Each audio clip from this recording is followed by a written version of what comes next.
Human values, AI, and healing, human healing. Three massive topics in their own right, even when they stand alone. So when you put them all together, wow, what a combination. So how do we unravel? Where do we even begin with that? Well, to answer that question, I'm delighted to invite Dr. Keith Amoss, all the way from sunny Luxembourg. Keith has a PhD in studying human values. So without further ado, Keith, very warm welcome, sir. Oh, thank you very much, Paul. And it's lovely and warm here too. The sun is shining, so everyone's feeling good. That's a good start. So, So well, where do we start? what do you think about maybe a quick run through on values? What the heck are they? When people talk about themselves, they often might say, "Oh, I've got an extrovert personality or introvert personality, or I'm a thinker or a feeler," or they talk about their qualifications, their experiences, their everything, their likes, their dislikes, but rarely their values. It's not a sort of thing that comes up over a pint in a pub. But values are, for me, are very important. And your values are something which is intrinsic to you and often unique to you in terms of the kaleidoscope of different values that you hold. And they range from things like fairness, equity, to I don't know. You can have a value of self-worth, a value of self-importance. So they're not always 100% positive necessarily to the outside world, but there's something that makes you tick. And the reality of life is if you go against your values, if you say, for example, are in an environment where you see a lot of unfairness or injustice, and yet your values are for fairness and justice, you're not going to be very happy. So that's a kind of start point. Hmm. I know we've spoke about this before, Keith, but there's a strong train of thought to say that we will compromise our values to meet our needs. What's your take on that? Well, I think people do. And I think people for example, the work that I'm doing in career coaching, I meet a number of people who are decidedly unhappy in their career. And they're not really sure why, but Sunday evening comes and they think, I don't want to go to work tomorrow. When you dig into it, and particularly with values, and you discover that what they're doing is selling insurance policies to sweet old ladies who really don't need them, then you can realize that if their values are for fairness and ethical treatment and looking after people, no, that doesn't go well with them. So this is the problem. Sometimes people compromise their values for money, for promotion, for whatever, but ultimately it doesn't really lead to happiness. Hmm. It's a really deep subject, isn't it? I mean, I've often thought, Keith, over the years about when you did your PhD in values. It's like because it's something that I've got more than a passing interest in. How would I have approached it? And I mean, it's just huge, isn't it? Huge in its own It, right. it is, and it's as I say, surprisingly treated in a very light manner by organisations as well as by individuals, as I've just mentioned. But organisations pump out things about our values are, Mm. the worker is key, or words to that effect. People are our greatest asset, and things like this. And the problem is with these values is that when they're stuck up in large letters, and then people see it in operation and say, well, they're not adhering to those values at all. I mean, it does Mhm. damage to a company. It's not a smart Yeah, thing to do. yeah. So let's park values for a moment, Keith, and Sure. very nice sort of, dare I say, gentle introduction there to the topic. Let's move on to this phenomenon known as AI. Mm. And there Yeah. again, I don't know where to start with that one. I mean, let's start from a career perspective, shall we? To try and narrow it down. So artificial intelligence is something which is moving ahead at a rapid rate. We're all starting to use it. Many people are started off quite scared of it, quite fascinated by it, but more and more and more people are now putting an AI of some sort, ChatGPT or Claude or one of those many others, onto their smartphones and using them every day. And even now, when you go and search on the internet, AI is coming up in the form of being we can record your meeting or we can analyze something for you. It's going to become a really very important part of all of our lives for various reasons. Um, but in terms of of how we relate to it as humans, that's going to be an interesting dilemma. And that's really coming back to your topic of, can human values survive in this age of AI, or are we all going to compromise ourselves in order to get Mm. on? So the risk of being oversimplistic, Keith, because we live in a world now, don't we, where information is abounding, it's there at the touch of a fingertips, it's rapid response. Everybody wants an immediate answer that's going to change their life in a second. So, okay, that may be idealistic in the true context of things, but let's kind of play with that for a moment, Keith, and ask the question, give us that quick fix answer if you can from your perspective, your expertise about, what effect will this have? Will we survive? Let's almost answer Yeah. it as a close question. Will we survive AI, human You just, values? yeah, I mean, you just need to go onto YouTube or basically pick up any magazine or what have you, and you'll discover people talking about this now.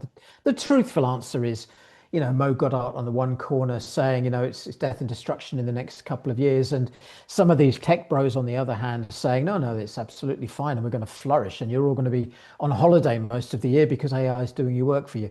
Somewhere in the middle, I guess it's going to land, but nobody really knows what the future holds for us. What I think is that there are certain human functions which will remain the responsibility of humans, and they can't be replicated completely by machines. But it's getting a smaller and smaller number of things actually. Um, I had a big discussion recently with a number of coaches, various life coaches, and they were saying, no, AI can never replace us because it doesn't have empathy. It's not able to relate. It's not able to look at people and judge. And about the only thing that actually I agreed with them at this moment well, it can't really hold silence because it likes to fill a gap. It likes to ask you questions. But on all those other aspects, AI and robotics, the speed at which they're moving means that they are replicating and mirroring what humans are able to do. So you can get a perfectly empathetic sounding AI talk to you and give you advice or listen to you or what have you. So the ethical dilemma comes out really, really big time there. Are people now going to say, my friend is my AI, is my chat GPT or my Claude or whatever, and I trust that mechanical thing more than I do this person? Mm. When you were speaking there, Keith, there was a three-letter word that come into my mind when, in terms of the discussion you have with your friends and colleagues, and that word is yet. Yeah, It's not replicating yet, but no, it's not. at the end of the day, it's only a program that's programmed by humans, and humans will, they'll factor those things in. Pause. Yeah, I'm, Yes. I'm sure they will, and all the whole everything else. And you talk about empathy, and whatever it is. I mean, I personally believe they'll create. I won't say the perfect clone, but they'll create a clone of Fred, Joe, Bill, whoever, any of us. You give me the opportunity to jump in with what is one of my favorite topics at the moment, which is what won't be replaced by AI and robotics. And if you say, as you have, well, what will be replaced by it? I mean, the world is your oyster. Things like Yeah, translation services, back office work, banking.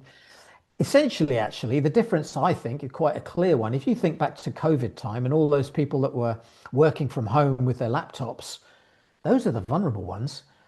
yeah. It's not the ones that were delivering services or working still in factories necessarily that will be the most vulnerable. Those people who have manual, what we used to call, perhaps still do, blue collar jobs, those people that are able to, they're electricians, they're plumbers, they have some technical skills, are going to suddenly come up and be the ones that actually are ones in work, as opposed to those others who were previously sat back, hands behind their head, um, you know, flicking a few things on a keyboard. So I think the world is going to change. If you wanted me to do a little prediction, I think that for example, if you just think pragmatically, if you wanted your kitchen changed in your home, AI is not going to do that. A robot is not going to do that yet. A person or couple of people are going to do that. They're going to come in and make sure that the kitchen's everything's plumbed in, all the electrics work, and the cupboards are fitted correctly. So certain professions, certain areas are going to be a lot safer, I think, than others. And the white collar jobs are the ones that actually need to think very seriously about their futures. Mm. From your experience, Keith, has this, this recent advent, relatively recent advent of AI, whatever timescale you want to put on that, a decade or what Oh, have you, yeah, but when it's really come to the fore, from my own point of view, yes, it's been around donkey's years, but from my own point of view, Keith, rightly or wrongly, the kind of dialogue that I've been engrossed in is people's fear. yeah. This it's going to take over our jobs. Civilization is, as we know it, is going to stop. It's going to come to an end. And all this kind of, dare I say, sensationalism. Um, Well, you've got two views. It's very simple. You've got the optimist and the pessimist. And mm, the optimist will say AI is going to be an incredible boon to mankind. It's going to save us from a lot of stuff which we detested doing. It's going to enhance things, certainly in the areas of medicine. It's going to give us the ability to research things we in such depth that we couldn't believe before. Really, and quite honestly, it is probably going to do that. We are going to find some amazing cures as a result of AI. We're going to find new things in new places. And then the fearmongers, the more cautious ones, will say, well, it's going to help, but it's not going to really change things too much. It's going to be a bit like sat nav. In the old days, we used a map, and now we just, we trust whatever you call your sat nav. I used to call mine Doris for some unknown reason. Anyway, we will start to trust it, we'll use it as a tool. And then there's the very negative point of view, which is, well, we've had it. What's our purpose anymore? What are we here for? And is it actually going to realize it's more intelligent than us and it's more capable than us? And it's going to find a way to kind of dial us down and move us out.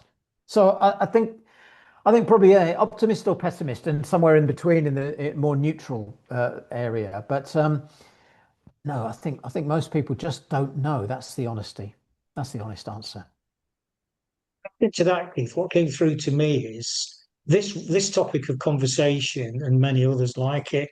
It's not really around values, is it? And it's not really around AI. It's around something much deeper, and how we are as humans and our relationship with fear.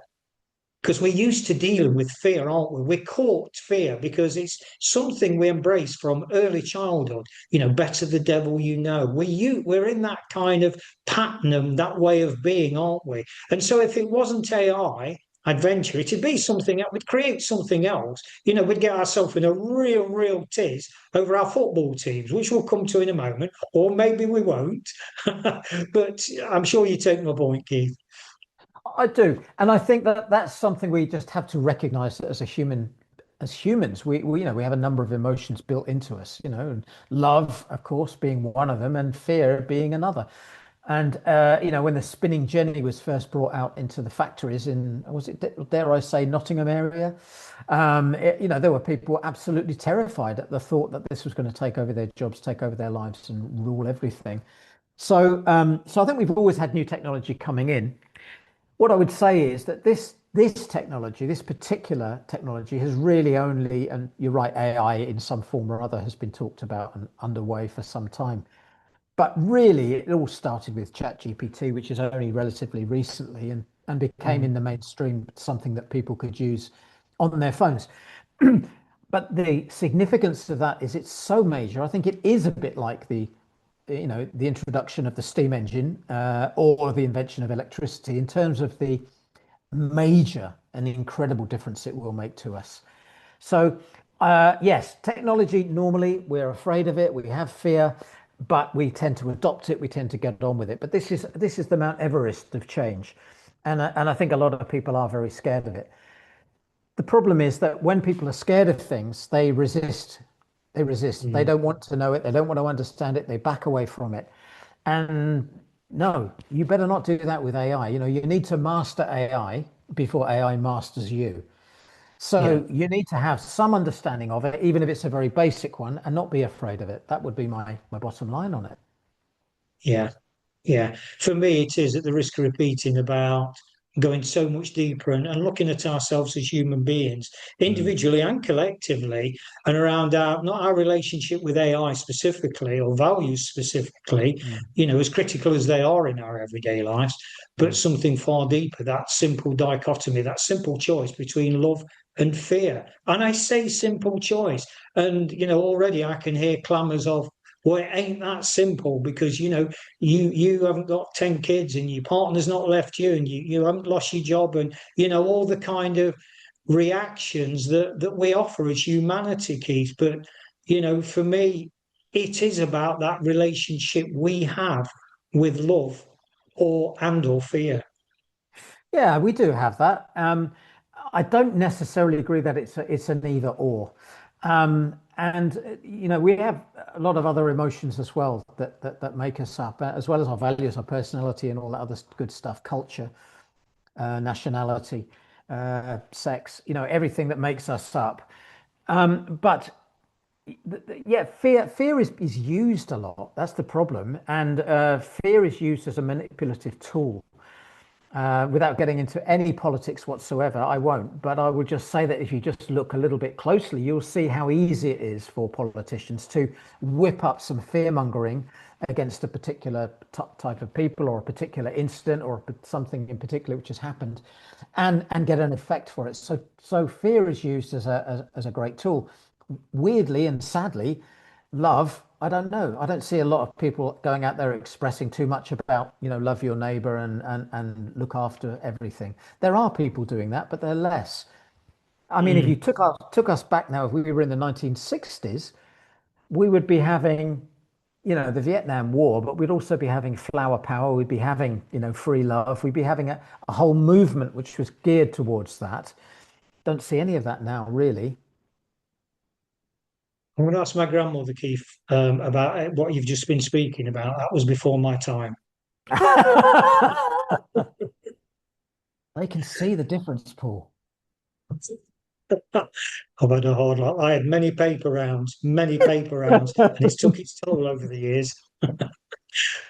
So, yeah, I mean, the other thing, Keith, is, just on that note there, humour. You know, Yeah.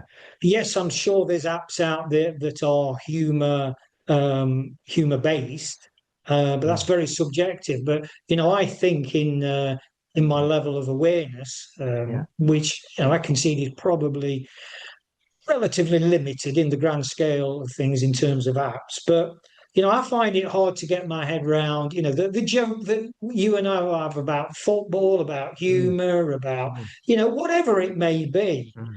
You Mm. know, there's not going to be an app that can do that because that's Keith speaking and that's Paul Yeah. speaking, and they're totally unique and they're totally bespoke and they're totally vulnerable, they're totally powerful. All these paradoxes that, we've kind of flirted with some of the words, Keith, that make us go towards making us a human being.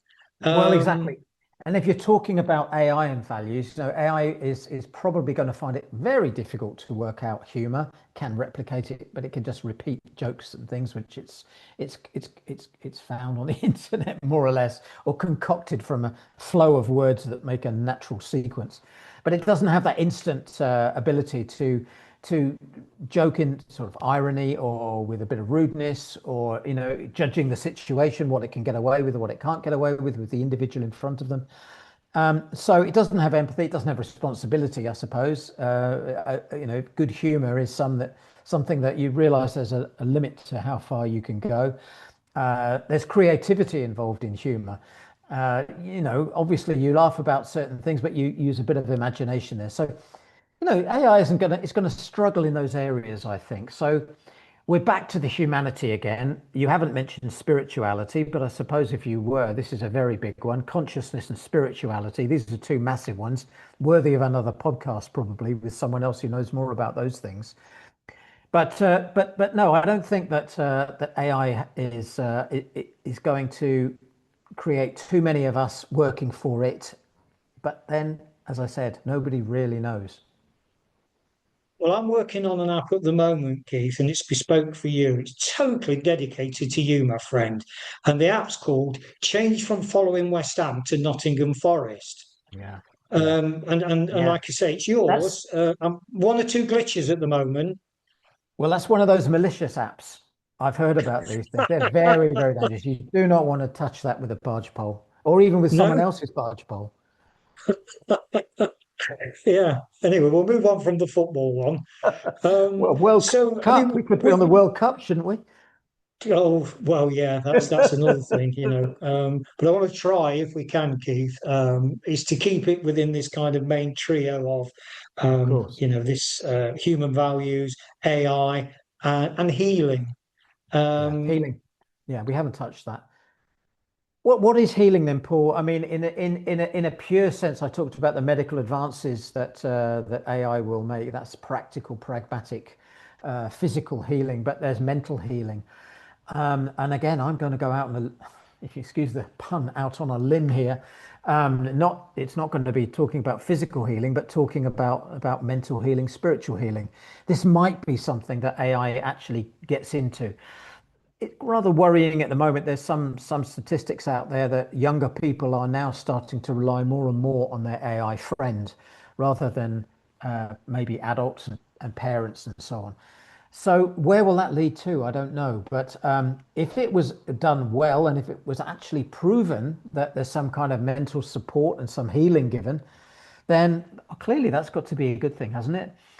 But it worries me a little bit that people would, children particularly, would fall for some sort of artificial comforter. Interest. The key word there for me, Keith, that you used is children, because obviously people of our generation, we're at a certain age group where we've, dare I say, without not wishing to be sort of patronising towards young people, but we've got a very diverse breadth of life's experiences. So Yeah. we don't just see one thing. Mm. My perception is that today's young people, they're kind of, technology is moving so fast that it's a tech-based life. What next? Yeah. Whereas arguably, and I say arguably because this is open to as I say, perception, people with the more senior, in the more senior age bracket, they'll look at technology. I look at technology and think, yeah, okay, new kid on the block. Um, is it one of those things that will paint something a different color, we'll give it a different name, and it's a new revolution? No, I think it's so much more than that. Yeah. So much more than that. But the point I'm trying to make, Keith, is do young people have that kind of breadth of knowledge and experience to be able to sort of not isolate it, but put it in context? Well, I don't think they do they? I mean, pretty logically, they don't have the breadth of experience that we do. And I would focus on them because they're at that malleable stage where they will start to believe and accept more or less anything that they're told. And in malicious hands, that could be really frightening. But it isn't. Let's not end on a negative point here, because AI may become a wonderful companion for older folk, and I mean much older Mm. folk. People in homes and so on, particularly when it's linked to robotics. I think we're going to see that happen. We're going to have like robot friends, which will be in nursing homes and things, and people will talk to and have some sort of communication with.